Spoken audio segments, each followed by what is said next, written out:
오늘 에베소서 15번째 시간 하나님을 본받는 자라는 제목으로 함께 말씀을 나누겠습니다.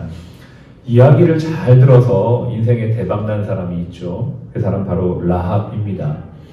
여호수아가 약속의 땅 가나안을 정복하기 전에 2명의 정탐꾼을 보내어서 그 땅이 어떠한지를 정탐하게 하는데 그 2명의 정탐꾼이 처음으로 머물렀던 곳이 바로 라합의 집이었습니다. 그때 그녀는 그 정탐꾼들에게 이런 이야기를 합니다. 그들이 눕기 전에 라합이 지붕에 올라가서 그들에게 이르러 말하되 여호와께서 이 땅을 너희에게 주신 줄을 내가 아노라. 우리가 너희를 심히 두려워하고 이 땅의 주민들이 다 너희 앞에 간담이 녹나니 이는 너희가 애굽에서 나올 때 여호와께서 너희 앞에서 홍해에 물을 마르게 하신 일과 너희가 요단 저쪽에 있는 아모리 사람들의 두 왕 시온과 옥에게 행한 일 곧 그들을 전멸시킨 일을 우리가 들었습니다. 우리가 듣자 곧 마음이 녹았고 너희로 말미암아 사람이 정신을 잃었나니 너희 하나님 여호와는 위로는 하늘에서도 아래로는 땅에서도 하나님이라. 그러므로 이제 청하노니 너희는 우리를 선대하라. 너희도 내 아버지 집을 선대하도록 여호와로 내게 맹세하게 하고 내게 증표를 내라. 그리고 나의 부모와 나의 남녀 형제와 그들에게 속한 모든 사람을 살려주어 우리 목숨을 죽음에서 건져내라. 여호수아서에 기록되어진 라합에 관련된 이야기입니다. 라합이 대박났죠. 무엇을 들었기 때문입니까?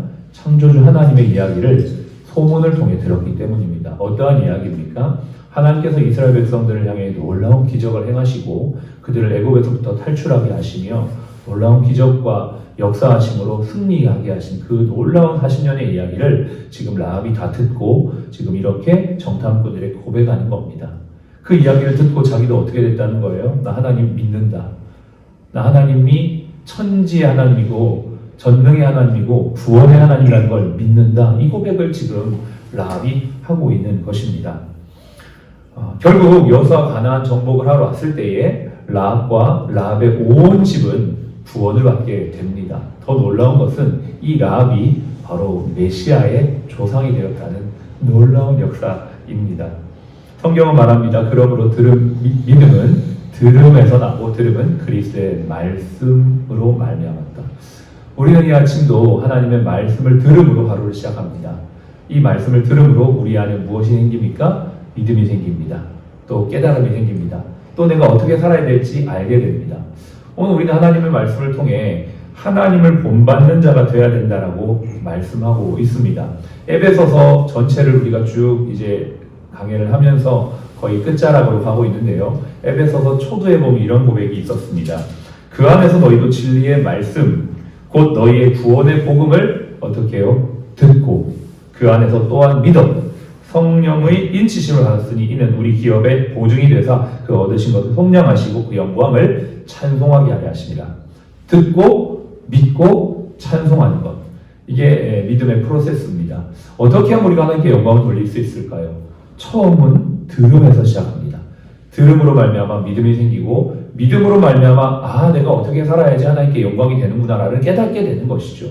저와 여러분들이 아침에 이 아침 말씀을 듣는 것, 또 하나님의 말씀을 하루 시작한다는 건 정말 복된 거예요.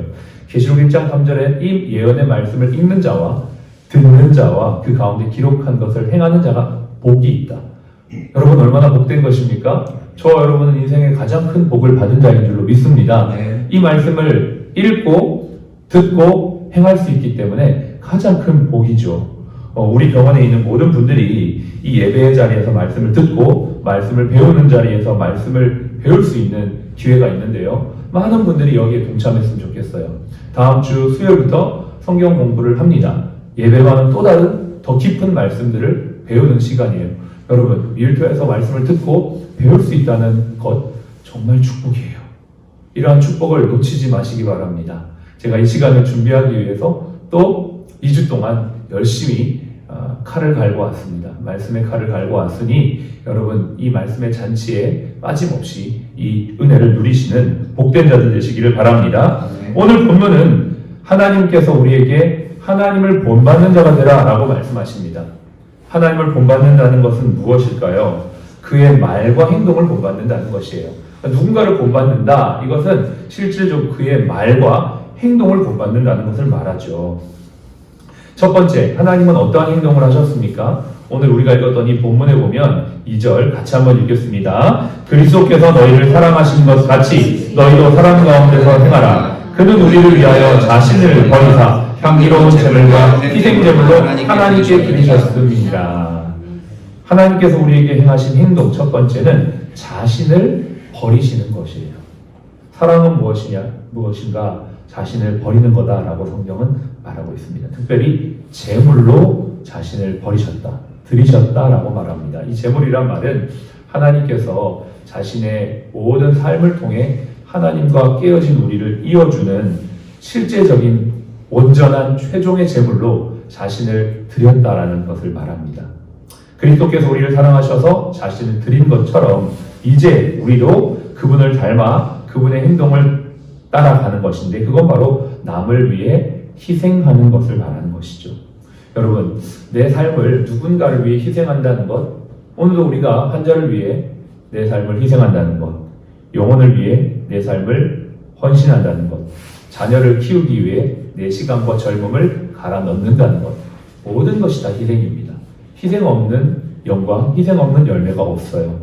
예수 그리스도께서 자신을 제물로 희생하셨기 때문에 우리가 구원을 받은 것인 것처럼 우리도 그렇게 본받는 삶을 살아가라 라고 말하고 있는 겁니다. 맞습니다. 예수님을 믿는 사람들은 자신의 삶을 이제는 자신을 위해 살지 않고 하나님과 이웃을 위해 희생하며 사는 사람들인 줄로 믿습니다.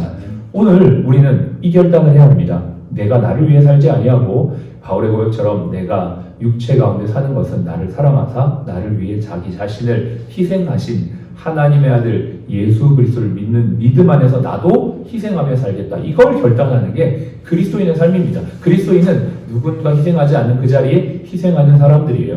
누군가 자신을 위해 사는 그 자리에 남을 위해 사는 사람들이 그리스도인이에요. 우리 사람 플러스 병원에 특별히 크리스찬들, 우리 병원이 존재하는 건 우리 병원이 성장하고 우리 병원이 잘 되어서 더 많은 사람들을 희생하고 섬기기 위한 이라는 이 사실들을 기억하면서 나가야만 하는 것이죠. 바울도 자신의 몸을 거룩한 산제사로 드린다, 그리고 드리라 라고 권면하고 있고, 또 마지막 디모데후서 자신의 마지막 고별 설교에서 전제와 같이 내가 부어졌다 이렇게 고백하는 걸 보면서 자신의 삶이 다 하나님을 위해 이웃을 위해 부어지는 삶을 살았다라고 고백하고 있어요.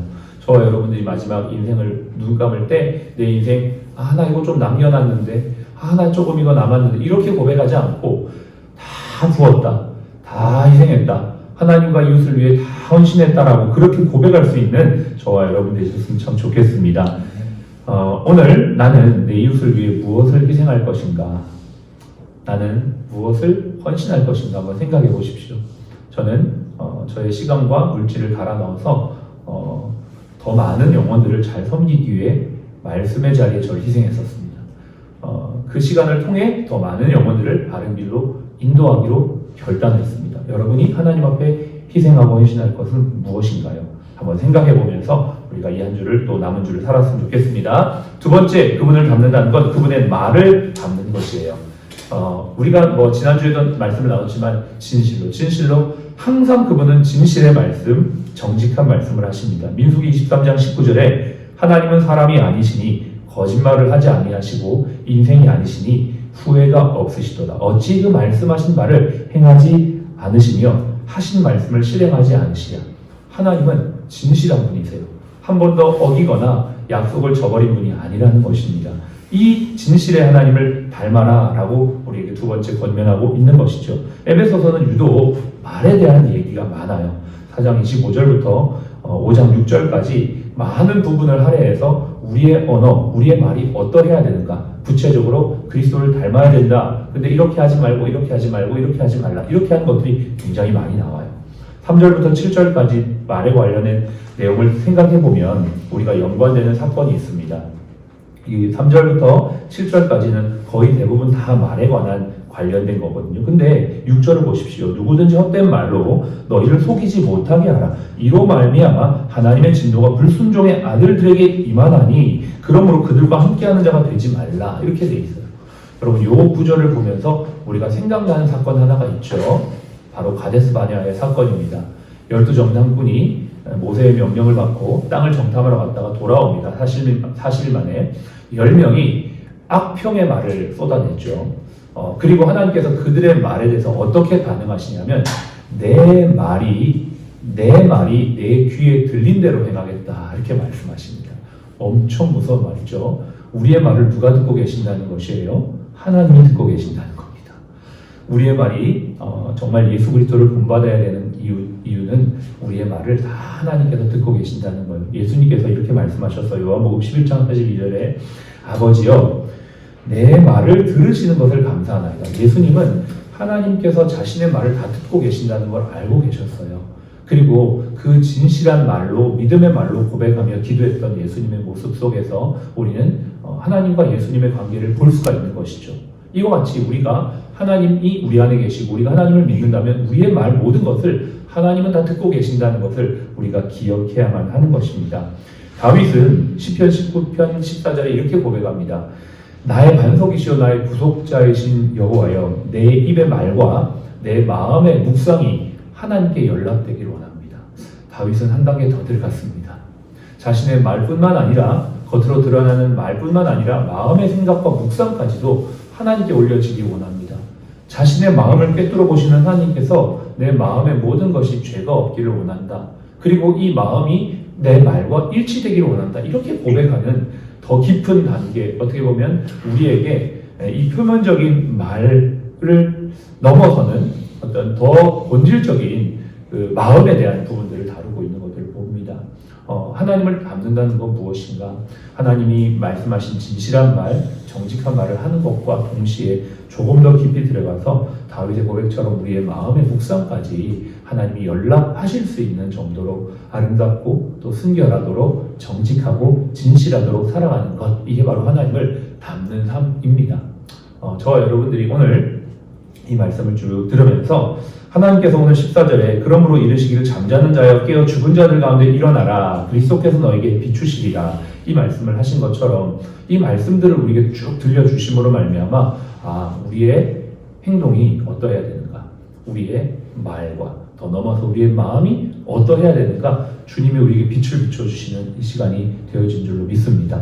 그래서 이것을 결단해서 우리가 어떻게 예수님을 닮아 희생의 삶을 좀 더 살 수 있을까, 어떻게 하면 우리가 우리의 말로 우리의 마음의 묵상으로 진실함으로 주님과 함께 살아갈 수 있을까를 고민하면서 오늘 이 하루 저와 여러분들을 통해서 주님을 본받는 역사, 그리고 이로 말미암아 하나님의 영광의 빛이 많은 사람들에게 비춰지는 귀하고 복된 하루가 되시기를 주의 이름으로 축복합니다.